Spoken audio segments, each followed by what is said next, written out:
call this meeting to order. Will everyone please stand for the pledge?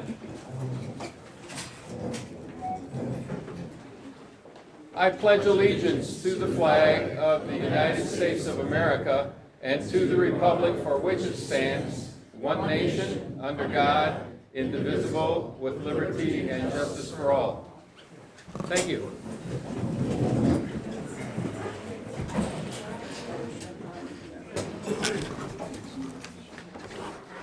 Okay, I'll entertain a motion that the meeting agenda be approved as presented. We do roll call first. Oh, I'm sorry. Excuse me. Roll call, please. Chairman Dave Udy. Here. Eric Carlson. Here. Dave Hall. Here. Jerry McKenna. Here. Tom Metcalf. Here. James Barnwell. Here. Lisa Tolgetsky. Here. Now I'll entertain a motion. Excuse me. I've got the microphone.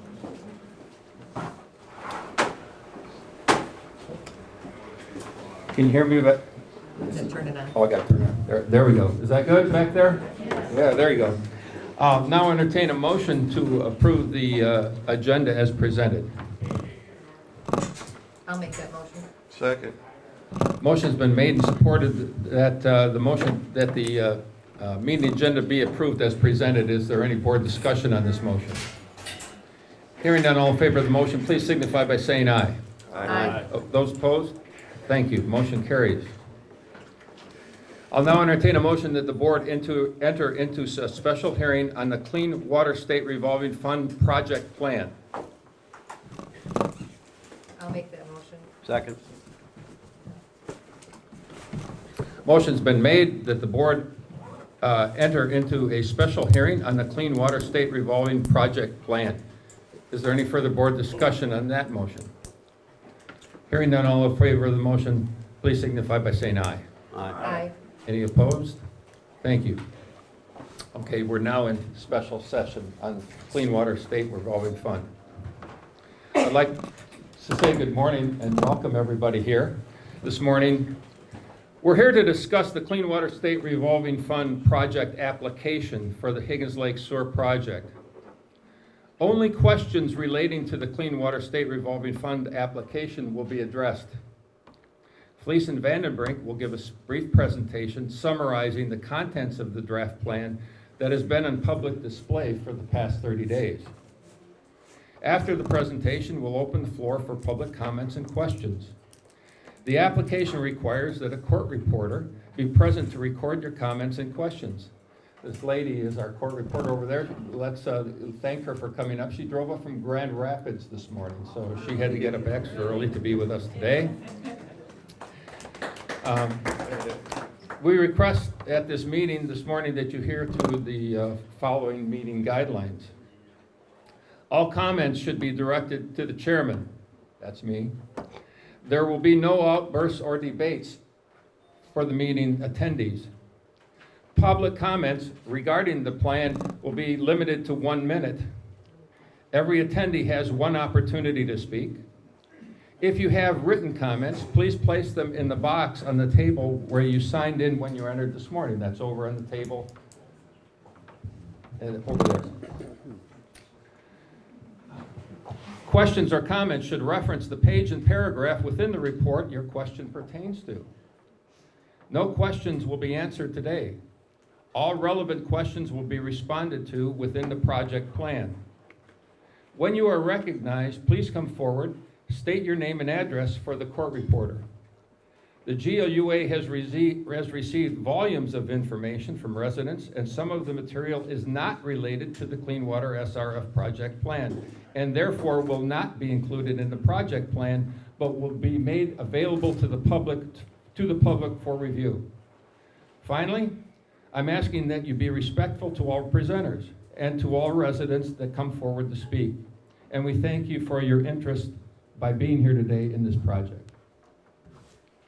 And so at this point, I'll turn the program over to Fleece and Vandenberg.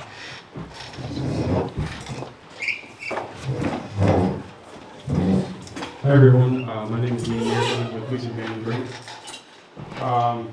We're going to have a few presenters here. It's going to be me, Scott Hall, and I think a few guests. Our agenda today, we're going to basically cover the clean water project plan assembled for the application with Eagle funding. We're going to go over the purpose or the project background, the need for the project, the analysis of all the alternatives that we developed, the environmental review process, the projected user costs, project delivery methods, and anticipated project schedule. After we're finished, we'll open it up for public comment. Here's a brief overview of the project history. As many of you know, the project's been around for several years. You've probably seen my face and some other faces giving, presenting at these public meetings, public hearings. Our project starts with the service area.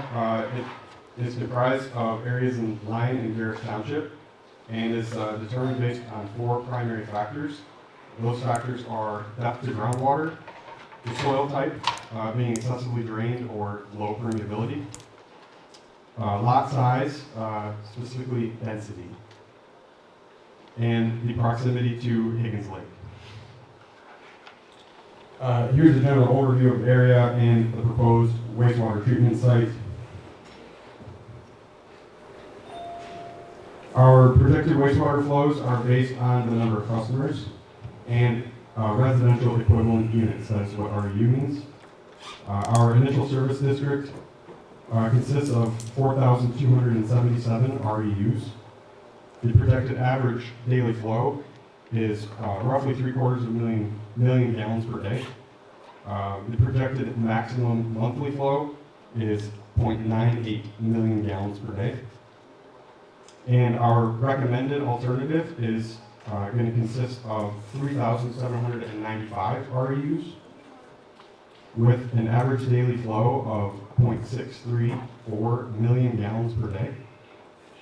The projected max monthly flow is 0.84 million gallons per day.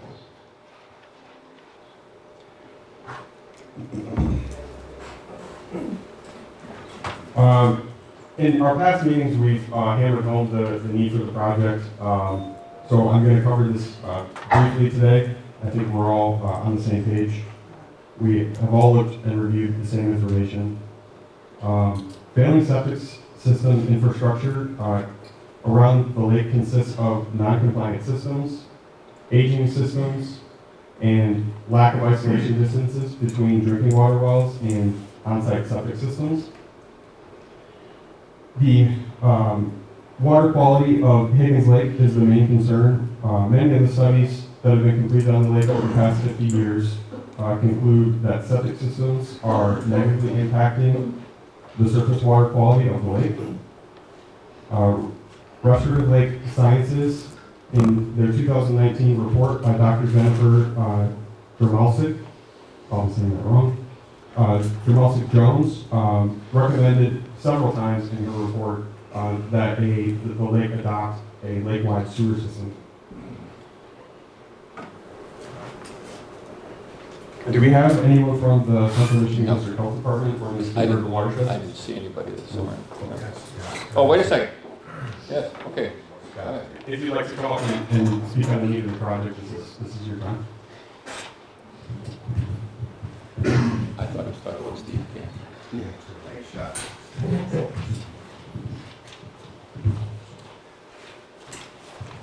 Good morning, everybody.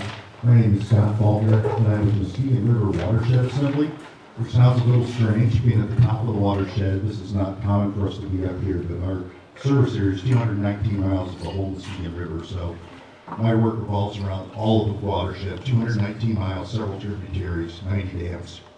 It's a big place. Higgins Lake is really important to the watershed for obvious reasons. It's the beginning. If the water's clear here, the chances of it being clear further down get increasingly better. So we wrote a letter in support of the project. I'm going to read it to you, and however the questions work, I'm going to be here until you're all gone. So if there are any questions for us specifically, please stay behind. We're happy to work with you. So, Mr. Chairman, if I might enter this into the record, probably was already there.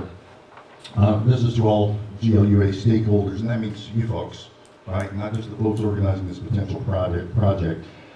On behalf of the Muskegon River Watershed Assembly, we are writing in clear support of the proposed area-wide septic system, the wastewater treatment plant facility. The watershed level protection this would provide is in keeping with our 25-year history of protecting and restoring the Muskegon River watershed, and we support this project first from a watershed protection perspective. That's my phone, sorry about that. I don't even know who that person is. Probably had somebody telling extended warranties for my car. Accordingly, so Higgins Lake, Cut River, and the treatment facility are clearly located within our watershed. This is where it all begins, and there's no real scientific debate on that. Given its location as the genesis of the watershed, the headwaters are always critically important. Pretty obvious, right, since whatever is downstream is highly impacted and its impacts are multiplied. So based on our direct observation as well as a lot of rigorous scientific study, it's clear that the addition of nutrients, nitrates and phosphorus primarily into Higgins Lake, are accelerated over the past few decades, and that mitigation action, meaning do something, needs to be taken. By addressing the nutrient loading now, there will be benefits to the ecology of the lake and also to human health. I mean, you can't forget, this is about people, right? It's not just about the lake. Some residential drinking wells currently exceed drinking water standards for nitrate posing a serious risk, while phosphorus levels have pushed the lake into an unnatural ecological condition. In a recent survey of the Cut River, the MRWA and partners observed the presence of insect species tolerant to high nutrient loads. In other words, they thrive on problem chemicals. It's interesting. While not finding any species known to be intolerant to nutrient pollution. On a side note, I did that study with a staff scientist. We kind of waited. That's a cold river. It's really cold here during the summer. And we found a species for those trout fishermen that know what a purse-making caddisfly is. It's a little caddisfly that trout love, and however, the purse-making ones indicate that there's a problem with nutrients in the water. So I'm thinking, cool, we've got all kinds of great bugs in here. The water must be healthy. Not so much. It's a negative indicator. So I was there for that, so I had a chance to see it firsthand. And this is not a problem that's exclusively to Higgins Lake. Many lakes in Michigan have been facing nutrient enrichment due to failing septics, and the desire for manicured lawns, it's just as critical. The desire for manicured lawns extending to the water's edge. Not good for the water. A couple of just short paragraphs and then I'll be finished. From an economic perspective, MRWA's history of completing restoration projects along the watershed confirms that a comprehensive, well-engineered, and well-managed sewer system supports and increases property values and preserves and extends the critical economic draw from visitors seeking a clean water experience. Meaning, if I don't live on the lake and I'm towing my boat someplace for the summer, I want a clean lake. That's where I'm going to go. And Michigan lake visitors simply vote with their votes, and they go somewhere else when the lake takes a turn for the worse. It's notable that in no time in recent history has more federal and state funding been made available to assist and offset some of these costs. It's very unlikely that a better time will arise to make this happen. And we're seeing this up and down the watershed from federal and state monies be, for whatever reason or however wise it is, money is showing up in our state. And so from our perspective as watershed protectors, we understand the economics. I live on part of the Muskegon River down at Croton Pond. If you know where Croton Dam is, Croton Hardy, I live on the river, so I know these issues. We have a septic system. We have proposed sewers, so we live and breathe this. But then finally, from a social and sustainability perspective, we believe this project is an investment on behalf of children and grandchildren of those who own property. That's us around Higgins Lake. No generation looks forward to being saddled with the costs of such projects, but very few regret the decision when the properties change hands in the next generations. It inherits the decisions of their parents. And so with that in mind, folks, we just are here to show support for this project from a watershed perspective, from an economic perspective, and then sort of the social perspective of people. What kind of lake do you want to give your kids and grandkids? So we're here in support of the project, and thank you for your kind attention this morning. Thank you. Ian?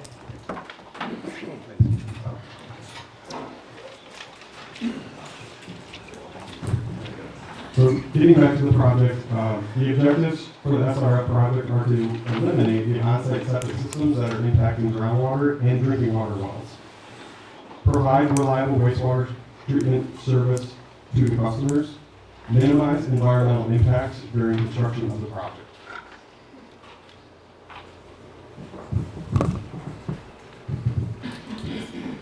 The collection system alternatives consist of 4 alternatives. The first is a requirement of the SRF program, which is no action. The second is advanced on-site treatment systems. The third is hybrid low pressure and gravity collection system. And then the fourth is a completely low pressure collection system. The first alternative, no action. This would be no construction project, leaving everything as it is now. This does not meet the project objectives. Therefore, this is not a viable alternative. Alternative number 2, advanced on-site treatment systems.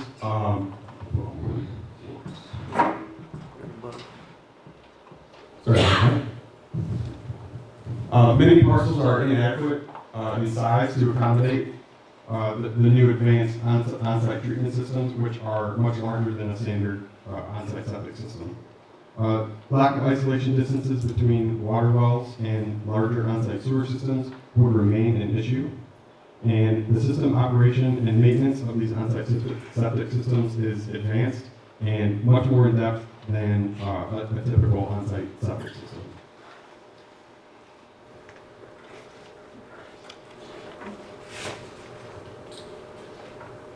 Alternative 3 is a hybrid low-pressure gravity collection system. Gravity systems typically are lower maintenance than pressure systems. However, they have an increased likelihood of infiltration and inflow and require large pumping stations to transport that waste around the lake. Given the environment being close to the water, it would require extensive dewatering in order to install those pipes. And the construction impact would be greater because of the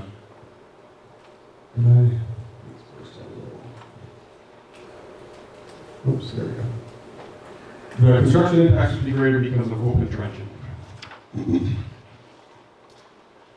Alternative 4 is a low pressure system that consists of on-site septic tank effluent pumping tanks, small diameter force mains, and directional drilling can be utilized to install the pressure pipe. The second factor to this alternative is a staged project. So instead of incorporating the full original service area, GLUA has recommended a staged approach, which eliminates areas that are farther from the lakeshore and have greater separation distances to groundwater, allowing more soil contact for the effluent, and then eliminating areas that are less developed. And here I'll hand it over to Scott for the treatment portion.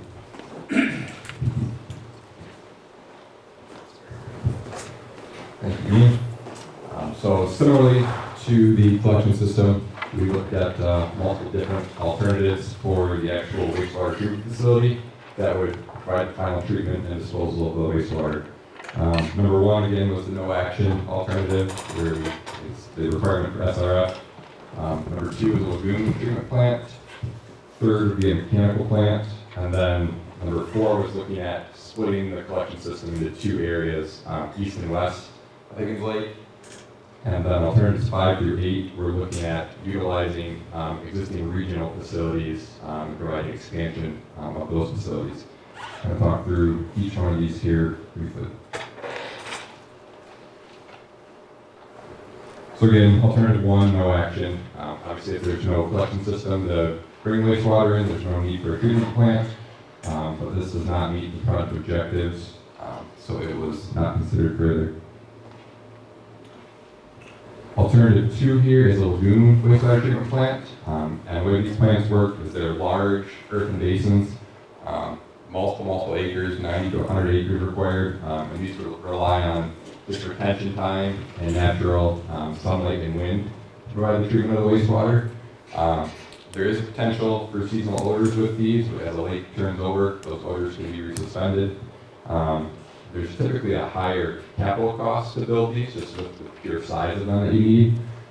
They do have slightly lower operating expenses.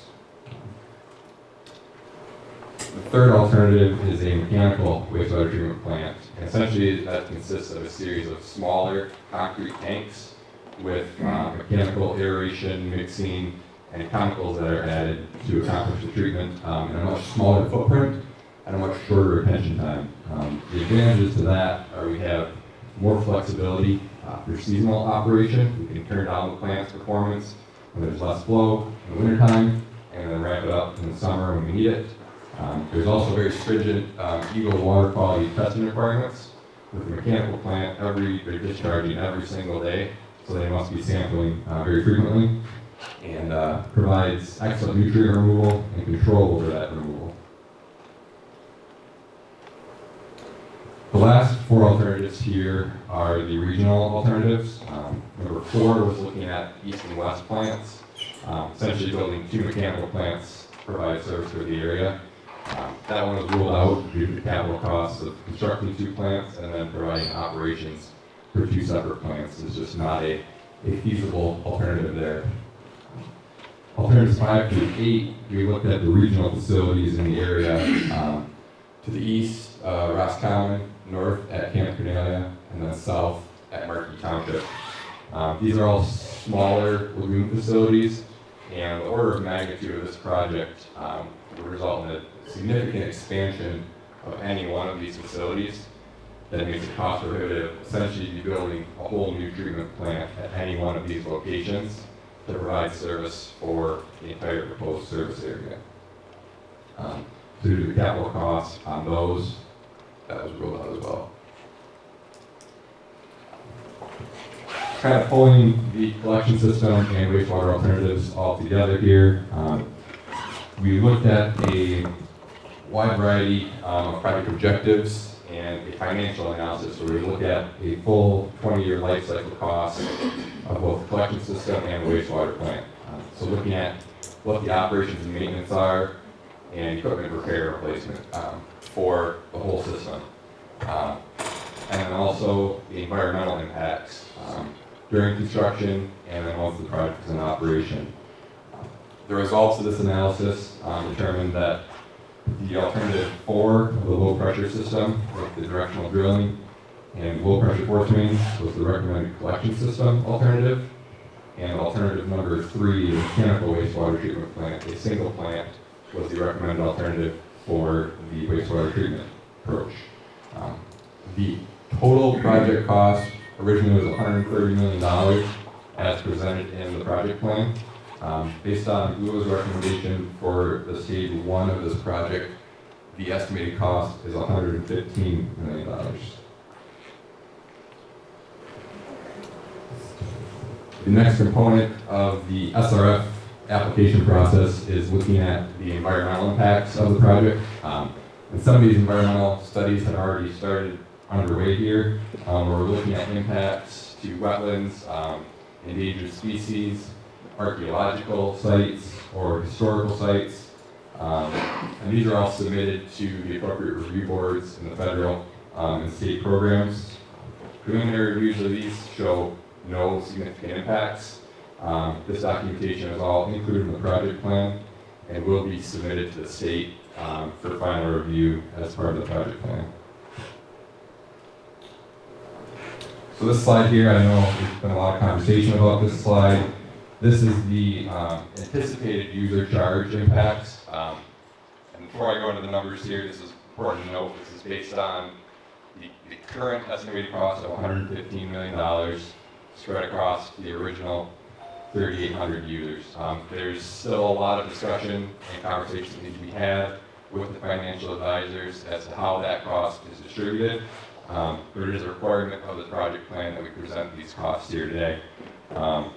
So the first line is the operations and maintenance repair line item. It's taking about $1.8 to $2 million of annual operations and maintenance costs and dividing that across the active users for approximately $42 to $47 per month per residential equivalent. The other component is the debt service. So looking at that $115 million loan over the 30-year term, which is offered from the Clean Water State Revolving Fund at the current interest rate of 2.125. The interest rate does change every year, so this is last year's interest rate. They won't release the new interest rate until the fall. So the projected impact of that would be $115 per month per user. Obviously, it's a significant impact, and it's a large cost, we understand that. And so the benefit is the Clean Water State Revolving Program has a principal forgiveness program, which is essentially a grant opportunity. And based on the preliminary numbers and the users, Higgins Lake has qualified for principal forgiveness.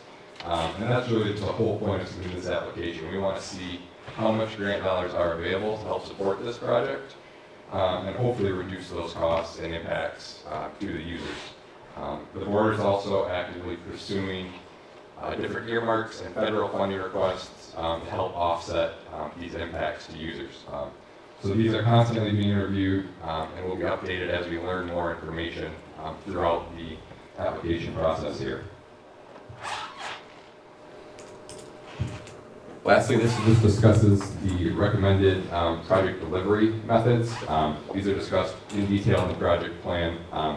Essentially just outlining the two different options. There's the conventional design bid build, where the engineer designs, the project's bid out to a general contractor, and then it can be built. The second option is a progressive design build, where the engineer works with the general contractor and does a teamed approach throughout the bidding process to help streamline the contracts, reduce lead times, and we can break the project down into smaller components. Something with a large project like this, that can be very advantageous. We'll be reviewing these different options with the board as the project progresses, but those are explained in detail in the plan as well. Lastly, this is just an anticipated project schedule. The Clean Water State Revolving Fund has a very rigid schedule of when projects must be designed, permitted, and built. So looking at this schedule here, conceptually, we'd be bidding portions of this project next summer. It's an accelerated timeline, certainly, but we could get started on the project with some of the first stages being completed summer of 2026. As we get into more details and lead times, those would be refined. So at this point, we will open it up to any public comments, and I'll turn it over back to Dave Woody here. Thanks. Thank you, guys. We're entering a time of public comment, so if you have a public comment that you would like to make at this time, let me remind you, please come forward to the table so you can use the microphone. And try to keep your comments to a minute. The one presenter that came up, you notice I didn't time them. I'm not going to be timing you, but I want you to do your best to keep your comments to 1 minute in length, if you would please. Yes, come on up. And you don't have to keep your hand up, like in school. I'll recognize you, trust me, and everyone will get a chance to speak. And speak to me if you would. Yes, thank you. My name is Brad Gibson, and I live at 430 Jackson in the Bronx County. I typed these up so I can keep them brief. Next week marks the 33rd anniversary of my wife and I buying a cottage at Higgins. During that time, I've been working on many Higgins Lake environmental issues. I served for 25 years on the HLPOA board. Also served as president of that board, and some of the studies that are referenced here were commissioned by the board during that tenure. I've read nearly every page of the studies, and I can't imagine how anyone doesn't conclude two facts. One, that the quality of the lake is degrading, particularly in the nearshore areas. And the second is that the primary culprit in the degradation are septic systems in the watershed. I ask those who are determining the funding of our sewer to trust the scientists. We have some opponents who are attempting to cherry pick data or statements from the studies and argue the sewer isn't necessary.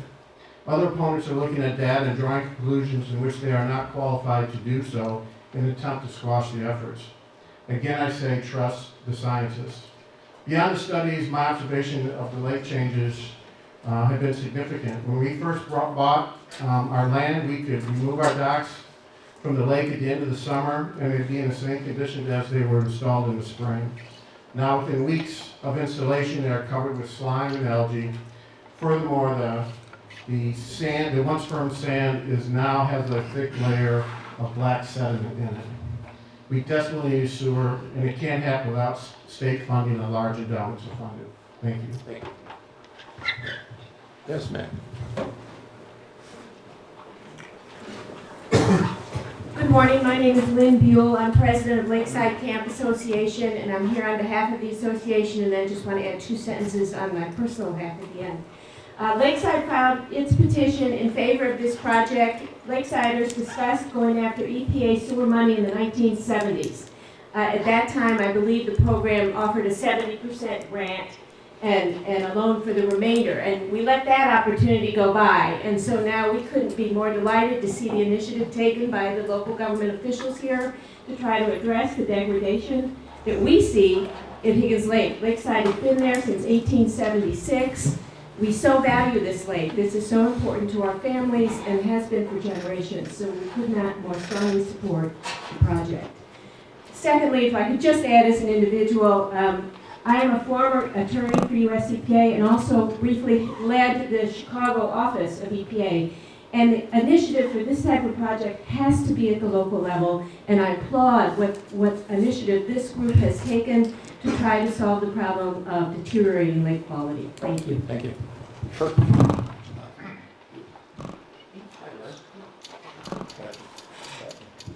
Good morning.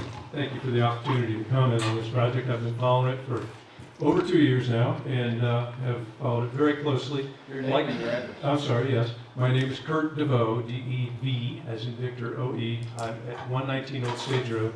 I'm a resident of Pinewoods Association, just down the way, about 2 miles down the way from Lynn's Lakeside Association. I'm also president of that association.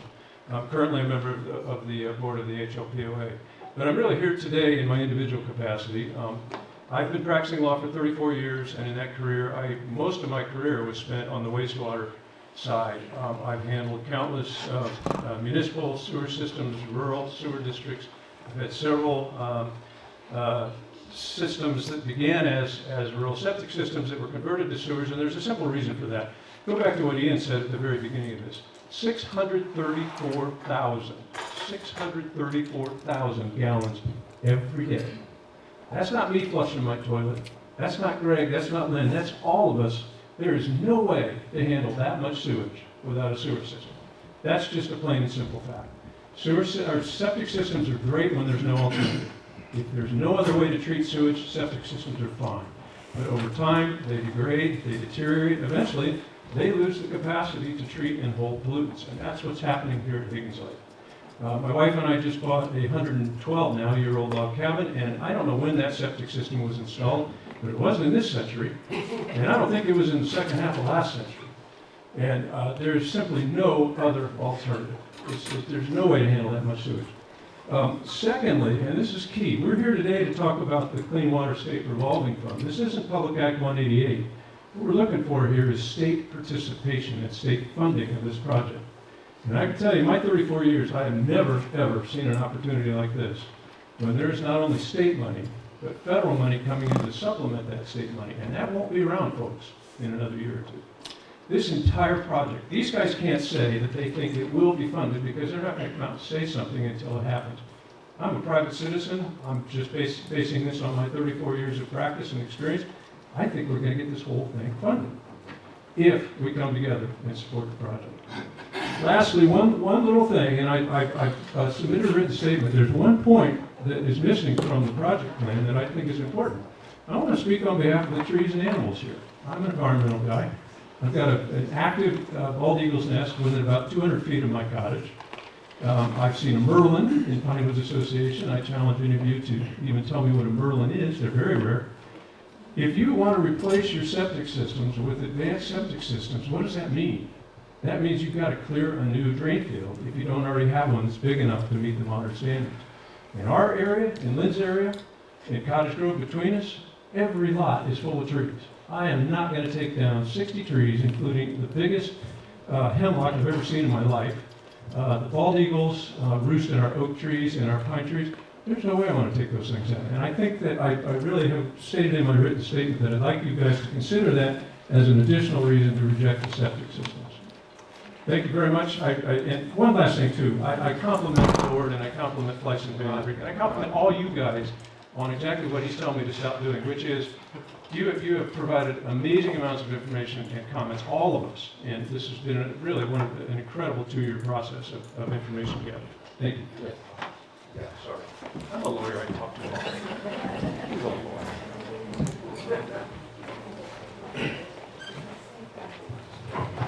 I'm Dave Knifick at 2834 West Higgins Lake Drive. I've been coming here since I was 10 years old, so I've got 50 years with this lake. I also have over 35 years worth of experience in the plumbing industry where I've sold, diagnosed, and looked at different types of systems. I'm not against the sewer system. That's what I want to make you aware of, or the sewer main. I'm against the step system. The reason why I'm against the step system, there's one big reason right now, since Ian has indicated that the frost line is 6 feet down below grade. The step system no longer meets the Michigan plumbing code. That supports the concerns I have dealing with freezing issues of the sewer line leaving the tank going to water treatment plant. I will be here after this meeting so I can talk to the engineers of F&B so we can discuss this further, because my knowledge is 35 years of this. The other thing, by saying not to put the step system in, I am actually losing possible income because I do market products that would be used in it. And I'm saying do not put it around Higgins Lake. It is an ecological disaster just waiting to happen, because we have 100 broken lines pumping 200 gallons of effluent per day. That's 20,000 gallons of effluent that's going into the ground, untreated, right by the lake, and where the failures will take place will be closest to the lake. Thank you. Thank you, Dave. Yes, ma'am.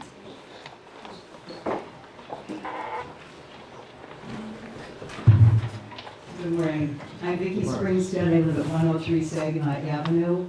I'm with the Higgins Lake Foundation. I've been a volunteer 18 years now. We've seen a lot of these studies. We've seen a lot of the results that all point to septic problems causing problems down the road. We're down the road, and the problems are here right now. I understand we're not getting a city sewer, but my question to the GLUA was, why aren't we getting a city sewer? We'll tack on $100 million to the project that we're doing, and we get a city sewer. I want to thank GLUA and the townships for this wonderful effort, which has turned out to be a very brave effort because they've gotten a lot of grief for it. It's the right thing to do. It's the right thing to do for our health, for our economy, and for the future. Just to quote 3 biologists that we've worked with over the years, Ron Reinig, who's worked on 15 different northern Michigan lakes, has said, of all the 15 lakes I've worked on, I would say Higgins is in the worst health. Our diversity is very poor. Dr. Luttington, who's worked with us from Grand Valley State, who's worked with us for the last 4 or 5 years, said to do nothing is unthinkable. And Mark Tonello, DNR fisheries biologist, is very concerned with our cold water fish. What we're doing with the lack of dissolved oxygen in the lake is, how he put it, we're shrinking where the fish can live. It's getting very small, making our fish smaller and threatening their very existence. This is a project, time is now. It's the right thing to do in our lifetime. If we restart from scratch, we'll never see it. And it probably will never happen for years, and we'll be sitting on valueless property. It would be tragic. Thank you very much.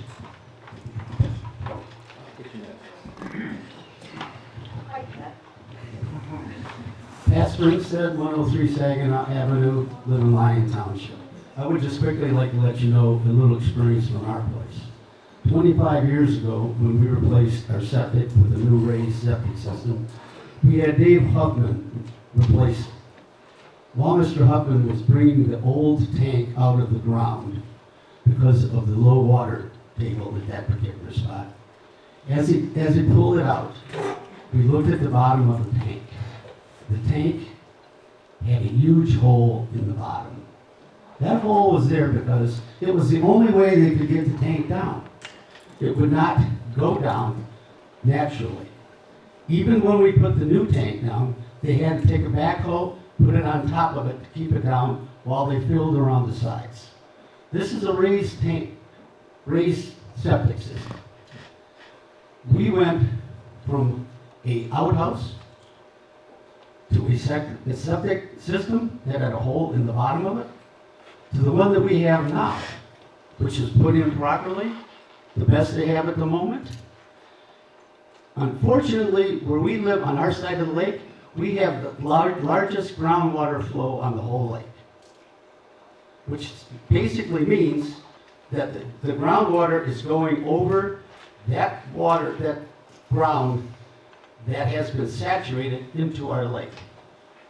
We think we are great stewards of the lake because we do everything on our property as best as you can do it to prevent runoff, all of those things.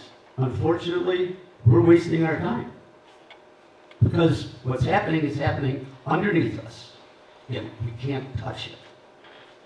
I also, at the present time, am working with PAA lobbying firm in Lansing to try to get funds for this project, and I want everybody here to know we are leaving no stone unturned.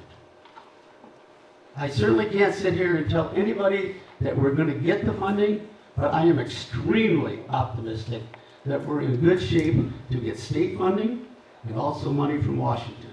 That's not a promise. That's cautiously optimistic. Thank you for your time. Paul? Okay, No, wait, Dave, look, change Paul, the rules. grab Where's it. the questions, Bill? Hey, what questions go in the box there? I already told you that. I know, I'm just double checking. Can you use the microphone, please? We want everyone to hear. God bless you. We want to hear everyone to hear your great baritone voice. Use the microphone. Okay, have the rules changed? We got 1 minute, 2 minutes on Paul Bertrand from Lyon Township. 321 Finger Street. There you 2 minutes? 1 minute? Start now? go. Okay, go for it, bud. Okay. Not to be disrespectful, but everybody has a comment and an opinion on this. I'd like to talk about the science facts, meaning four-step method, scientific proof that since the 1700s has been used to declare that something is true and factual. GLUA, you have no scientific method proof that a lake-wide septic system failure is the cause of your nutrient increase, or that there even is a nutrient increase. You don't even have any studies on the outcome of a lake-wide sewer, or what specific impact the sewer would have for what specific problem you're trying to solve. You assumed it appeared possible that there was a 100% chance that septic tank failures were the only source of a suspected rise in nutrient levels, and that a $93 million lake-wide sewer might fix whatever you assumed needed to be fixed. You now are assuming that the new tip of the meta-analysis, which is designed to sift through the science, is also, or can be ignored, because you assume you already know everything there is to know about this.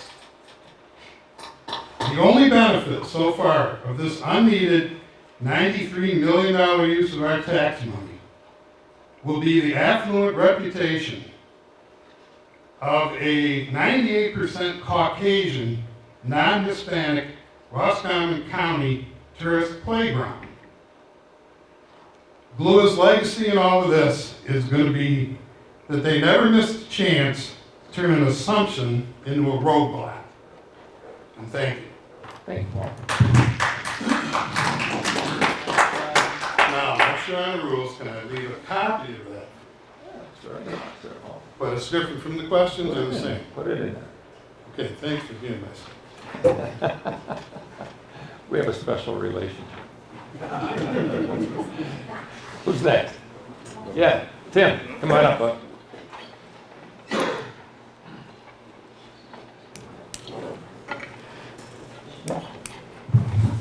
Good morning, everybody. I'm Tim O'Rourke, 103 Oak Lane Drive. I have three topics I want to talk about. I'm going to start with the central one. Central Michigan District Health, sorry, my glasses are off. Central Michigan District Health Department, you have on page 9 of 45, you have used their information that they supplied as sort of a testimonial as to why you need a sewer to combat nitrates in wells, contaminated wells. When you really look deeply into that information that was supplied, it says there was a 122 positive tests. It doesn't say over what period of time. It doesn't say over how many, but let's just assume that it's the watershed or the proposed SAD, which is 4,000 wells. 122 positive tests. And then what does the positive test mean? The information that's supplied is the high end is 23, the EPA standard is 10, the average is 4. When I went through specifically how many or where the tainted wells are, about 50% of the 122 were actually in the proposed SAD. So we're down to 50 or 60. I think you can come up with 10% of that. It's maybe 5 met the EPA standard to be concerned, which is over 10. The average is 4. So if you just use a bell curve technology, you'll find out that about 95% of the 4,000 wells have absolutely nothing wrong, according to EPA standards. A couple of questions that I always have when I come to these meetings and to the township meetings is, why is the board, this board and other boards, concerned only with how to make the project move forward and not whether the people want it or not? It seems to me that would be the central first question you would ask, is do you have 51% support of this project moving forward? And then when did any of the boards, including this board, ever have a public discussion and debate about changing the proposed SAD that we've seen for 3 or 4 years to the newest one, the reduced one? And then I hear a very concerning comment about staging. Stage 1, stage 2. Are you going to make it aware? Is it your intent to tell people that your proposal is to shrink the SAD and then sometime in the future to add to it? That's all I have. Thank you. Who's next? Gentleman in the back.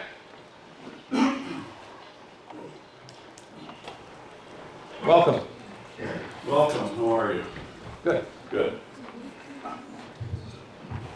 I'm Randy Alabin, I live at 117 Webster Boulevard, Roscommon. I've been here 8 years. I'll try and be brief. I'm going to stick to a minute, but it's the most beautiful lake I've ever seen. It's nicer than Torch, Crystal. We've got to protect it. It's the lifeblood of this county. I've lived near lakes that are in third stage dying lakes. This lake is starting to die. It's at the beginning, but if we don't do anything, it's going to have a terrible negative impact on Roscommon County economically.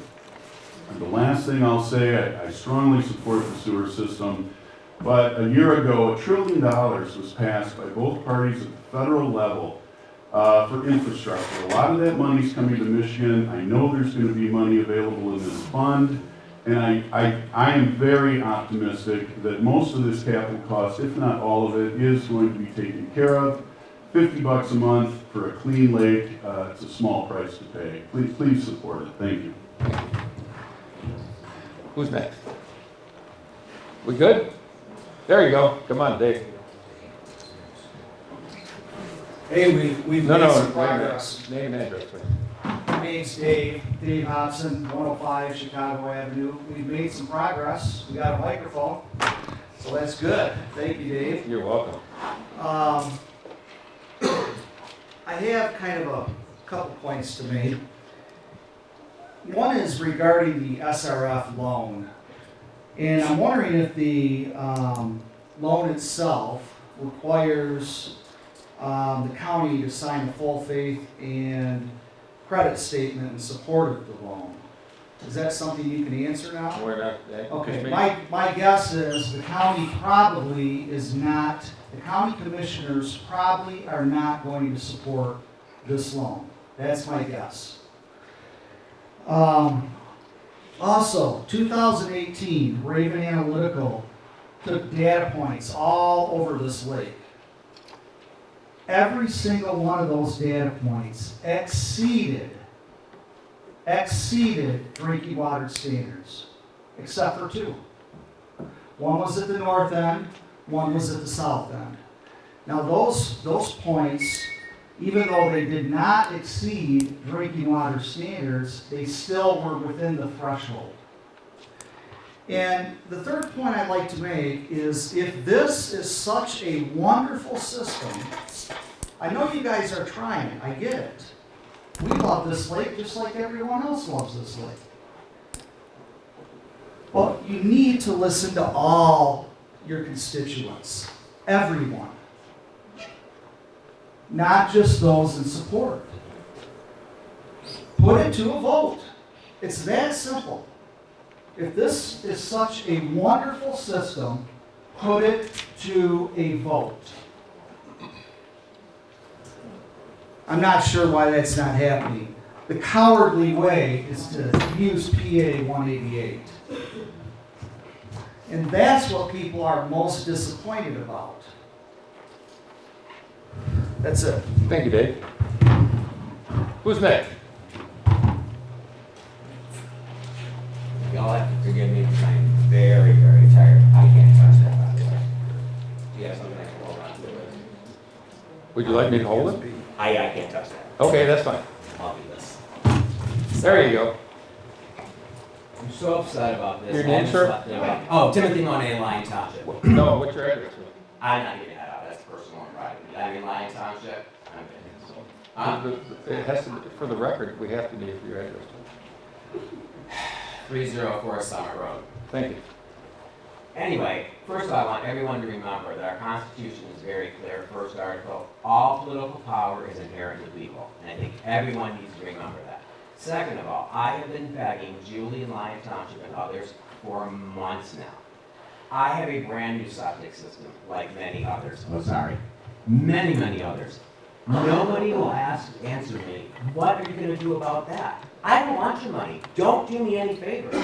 I followed every letter of the law handed down by the state of Michigan, adopted by the Central Michigan District Health Department, signed off 4 times for my septic.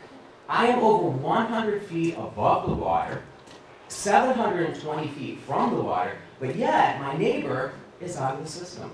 But I'm in. Nobody can explain this. I do not want any favors from you whatsoever. I do not want your money. And I'll just say it for everyone that thinks that. Second of all, and I'll be done, I want everyone to do your research and research Dixon Road Group versus Novi. Supreme Court ruling for the state of Michigan, 1986, about the disproportionality of special assessments for what they're trying to do to us. And they shot it down then, and it has been used for all of these years now for landmark cases. That's it. Thank you, Tim. Whoa, whoa, I get it. Let me get it. You can't touch it. That's how you drop the mic. Good point. Good point. It's embarrassing that people saw me trying to bend down. Come on up, buddy. Oop.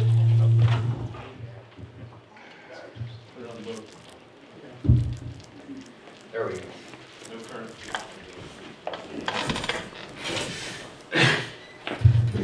Morning. Thanks again for everybody being here. My name is Rick Federal. Everybody hear me all right? I live at 204 Fairview Lane, which is right on the township line of Lyon and Garrish Township. Officials from both townships have claimed through the recall comments that there is no approved service area. Therefore, I'm asking myself, then why are we here today when the townships have rejected the proposed service area and haven't approved an alternative? I don't understand that. The Clear Water State Revolving Fund has stated that the SAD is in its final stages. And I'm saying the townships can't have it both ways. It's just that simple, okay? In relation to what was just said about the public attending and being able to pick up on these meetings, I don't understand why we're not allowing the public to zoom in. Ask questions. You give us 1 minute on a $93 to $130 million project, and you hold it at a time in the morning when people can't be here. 89% of all township business through the state of Michigan is held at night, 7 o'clock. Now, why can't we do that here? Because what you're doing is you're allowing the residents such as yourselves who are full-time riparians to be able to slide in here without any issue. But the people from downstate that come up for the weekend that have to go back to work have to rely on everybody's word, which isn't valid. Because everybody says, they assume, they think we have what we need. I'm telling you, we need our meetings 7 o'clock at night, just like the township board meetings. We need to be able to voice our opinion. We need to be able to ask questions because the public is uneducated. We're working on assumptions. We're working on hearsay. We're working on a group that has not been transparent totally because we're omitted from a lot of this. So I just want to bring up one word, and when we talk about research, research this word because I want to share this last thought here real quick. I'm looking at this and I'm thinking, you know, what was the technical reason that GLUA discussed during public meetings for the changing of the proposed service area in some neighborhoods, cutting out half the neighborhoods? People don't understand this. We need clarity. We need a voice. We need the people to be able to stand up and say what's right. So I'm going to say there is progress, as this gentleman said. We got a microphone, okay? But 1 minute? Are you serious? For a project, $93 to $130 million, it's not enough. We need more time. We need more information. We need transparency. We need to be educated, and we need our constituents to be considered, both sides of the fence. Thank you very much. Thank you, Rick. Thank you, Rick. Anyone else? Yes.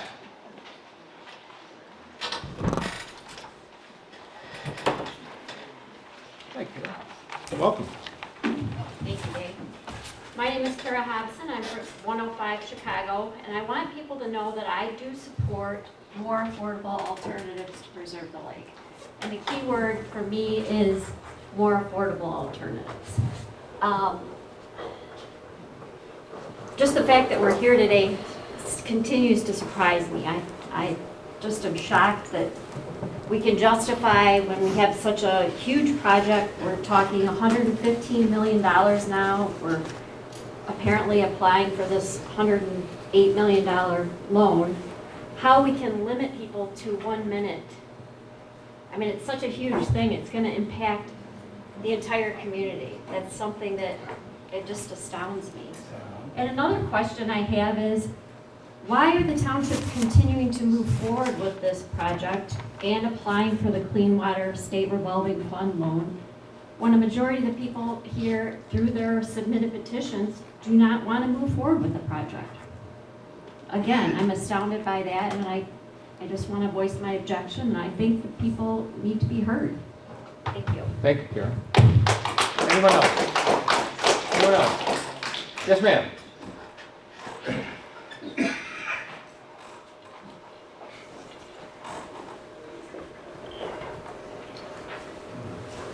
Good morning. I'm Jackie Burge at 114 James Square. I haven't been to a lot of the meetings. I'm not on the Facebook page. I, try to listen to a lot of information I've read until my eyeballs feel like they're going to fall out. Information that's online and in the different reports. And I've heard a lot of the things here today that I heard at the very first meeting that I ever did attend from both sides. The one thing that I haven't heard was the gentleman who spoke about the Michigan Plumbing Code, and that one kind of made me go because that's one of the things that has made me concerned about the project from the first point is I'm just worried that what if it's done, it's installed, our existing septic tanks and fields are gone, and we have the things that he referenced there. And I would really appreciate hearing those concerns addressed by Fleece and Vanderburg representatives, because I think that speaks to one of my greatest fears about the project, and it just kind of like, that's what I've been worried about, and I don't understand how this project can even go forward if that in fact is true. Thank you, Jackie. Thank you. Anyone else? Or are we good? Yes. Welcome. My name is Jeff Bertle, and I live at 2301 North 177th Street in Omaha, Nebraska. I just happened to be up here for a different matter and found out about the meeting. One thing I'd like to make clear is, being out of state, I never do find out about the meetings that are being held. Since some of the people talking like to quantify their position, I guess. I have 35 years experience in inspecting and running sewage treatment plants. I worked for the state of Texas doing inspections for that length of time. When I first found out about the STEP program, and I guess we're allowed to talk about this even though it doesn't deal with the funding, because you said your comment. Okay. I'm in favor of some sort of treatment system, because septic tanks in this type of concentration, there's only one avenue by which the water effluent is released, and that is underground. And eventually there is going to be an impact. Whether it is right now, all water bodies, as I don't know if it's been covered before or not, undergoes succession and natural attenuation. And that is, through time, they degrade, no matter what. That's just the way things are. But now, if the septic tanks are advancing that at a faster pace, that's probably true. I haven't been able to get a hold of documents in order to read them to know what studies have been done in the past. My biggest concern when I found out about the STEP program is how come it's not a full-blown plant. Take the sludge, everything out from the homes, and don't just restrict it to the effluent, because then you got to, many years ago that there was a study done, and this is through my education that I found out about it in Europe, that they get a better treatment than we do in the United States, and that is because the effluent here is much more diluted than there. They have a more concentrated effluent, they get a better treatment. The discharge is of better quality. And dealing with the comments made by the Muskegon, not River Authority, excuse me, whatever's billed for a treatment plant, there's going to be an ultimate discharge, unless it goes to evaporation ponds. And with that being said, that discharge is going to degrade the receiving body, no matter what. What kind of drinking water standards that you achieve through wastewater treatment plant, there is a certain amount of degradation because of the phosphates, the nitrates, and other constituents of wastewater. Thank you. Thank you. Anyone else? Okay, we're good. I got one, Dave. I'm sorry. I'm ready to go. So, your name, sir? My name's Nick Skalski, Hey, Nick. 900 St. Lawrence. My question pertains really to, is that a district map that was published 2 weeks ago? Is that a SAD map? The latest version, we'll call it version 6. We don't have anything approved by any board yet. So I'm confused because when you look at the map that's been published, is that map which shows that maybe this engineering company, they pulled half of the lots. So my neighbor has half of his land out, half of it in. So we took acreage away. If we're concerned about the watershed, why is half of his lot out in blue, but yet his house is in? Both are one single property. So are we concerned about the water, or are we concerned about something else? It's concerning to me. I'm in favor of a sewer system, a full-fledged sewer system like we see in Detroit. But to pay for something that's gonna filter a little amount is a lot of money on interest rates that we don't even know yet. And my wife and I we dream of having a vote. That would be very crucial to us. We pay taxes, we want to have a vote. That's all I'm gonna say. Thank you. Anyone else? Okay, I'll now entertain a motion that we exit special hearing Clean Water State Revolving Fund project. Dave, you want to use the microphone? Oh, yeah, I'm sorry.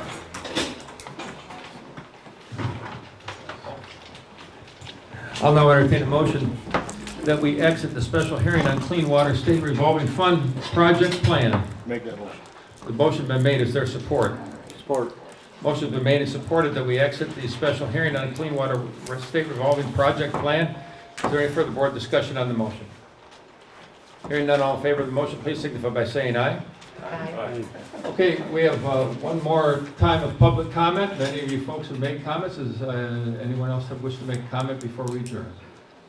Can you make a second comment? Pardon me? I don't know, why not? Paul, come on up. Well, it's just a question at your meeting on the 25th. Are you going to be accepting written comments, or vocal comments, just written questions, or how is that going to be on the 25th? The GLUA board has brought the stenographer, court reporter in. We've recorded all the comments that were made. They will consider all comments and letters that were dropped off in the box that pertain to the Clean Water SRF. If they don't pertain to Clean Water SRF application, they will not be included in the project. But like I said at the beginning of the meeting, they will all be on public, they'll all be available to the public for review. What about Wednesday's meeting? How will that be handled? The Wednesday's meeting will be to receive back the questions that will be answered by the engineers and the GLUA. And, pardon me? These questions? Oh, sure, yeah, if they pertain directly to the application for Clean Water SRF. If they don't pertain to that, they won't be considered. Wait, Yeah. we're not answering questions at Wednesday's meeting. Wednesday's meeting Yeah. is just a normal GLUA meeting. Yeah, that's true, yeah.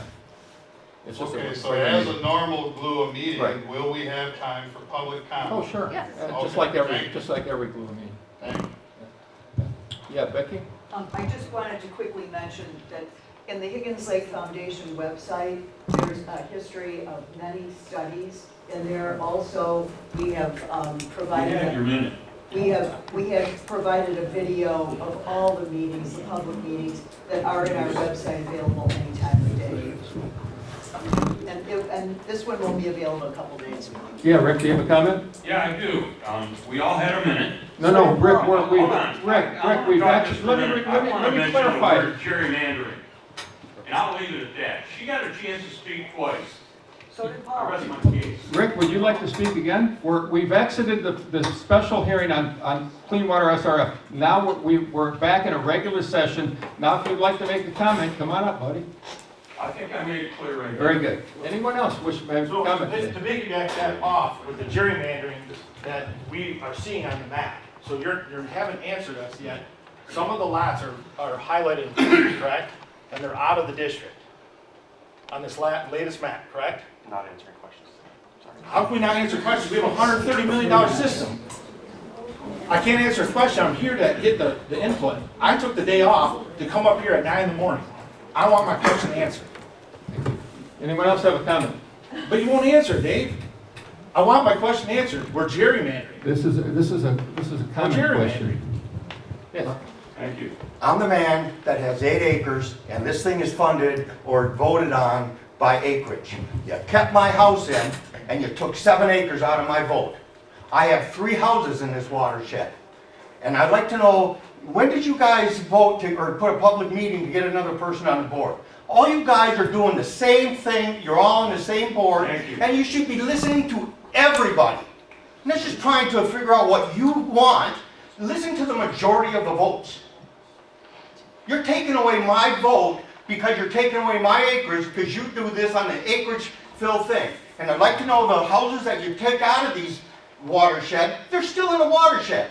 I'll guarantee you, you're gerrymandering it, and you're taking them out because there are no votes. Thank you. Thank you. There are no votes. Anyone else? Yeah, Dave. Dave Kniffik, 2834 West Higgins Lake Drive.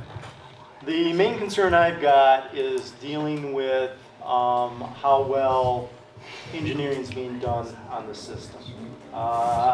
As you know personally, I sent an email to you regarding concerns of freezing on November 5th.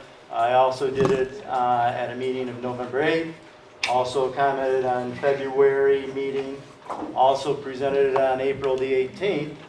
May the 2nd, 7 months later, the F&V finally acknowledged that the frost line was 6 feet deep in Roscommon.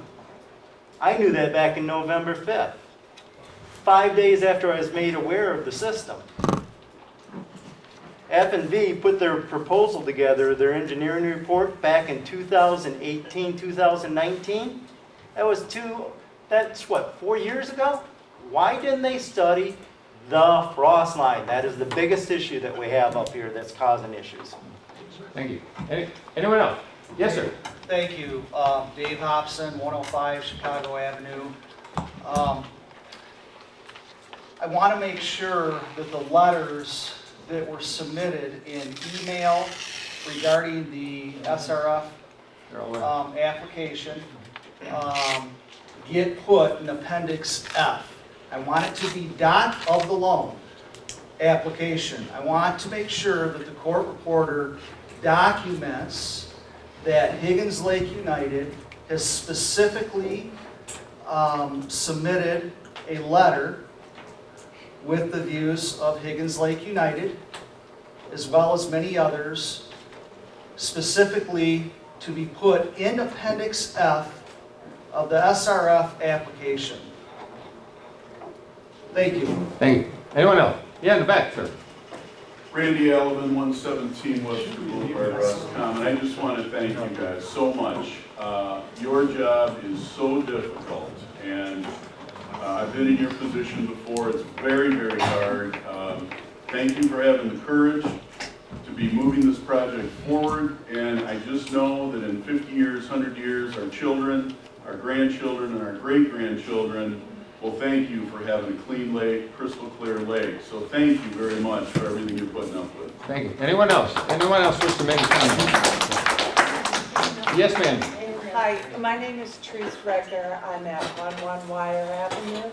I'm not on the lakefront. I'm not part of any of the foundations or associations, but my mother has a place on Camp Cornelius, and 18 years ago, they went through this very tough decision too, and it cost each homeowner about $18,000. They're still paying on their loans, but I can tell you the vast majority of people on Camp Cornelia are very glad they went ahead with that and did it for their kids and their grandkids. And I'm in favor of it, even though I'm not right on the lake, because I have a brand new grandbaby, and I want that big thing for him. Thank you. Anyone else? We good? Yes, ma'am. Sue Grovefield at 100 South Court. I'm sorry? Sue Grovefield at 100 Got it. South Court. Yeah. This does pertain to what we were discussing earlier. What is the date that the townships of the GLUA have negotiated as a deadline to apply for this loan? It's been stipulated that according to their website, the Clean Water Revolving Fund is June 1st. And B, does a new $115 million sewer figure integrate into the 8.5% inflation that is now built into our economy? Thank you. Thank you. Pardon me? Oh, yeah, put it in there. Yeah, absolutely. Anyone else? We good? Go. Yes, sir. John Ambrosia, 211 Jackson Boulevard. I'm just, you talk about your grandkids in the future. You gotta be able to afford it. If you can't afford it, the cottage won't be with the grandkids. Our kids won't be able to afford it. It's just gonna be sell the place, leave it with somebody else. But if you can't afford something, we've got a new septic, we've got a fairly new septic. We watch our septic, we get it cleaned out, we get it inspected. All you can do is you get places out of the market, and a lot of these places are gonna go for sale because they can't afford it. I believe something's gotta be done. Listen to the will of the people, at least get a vote on this thing before you get ran around through. That's all we ask. Thank you. Thanks very much. Anyone else? We good? I'll now entertain a motion to adjourn at 10:16. Is there a motion? Motion. Is there support? I'll support. Motion's been made and supported to adjourn at 10:16. All in favor of the motion, please signify by saying aye. Aye. Opposed? Thank you. We stand adjourned. Thank you for coming.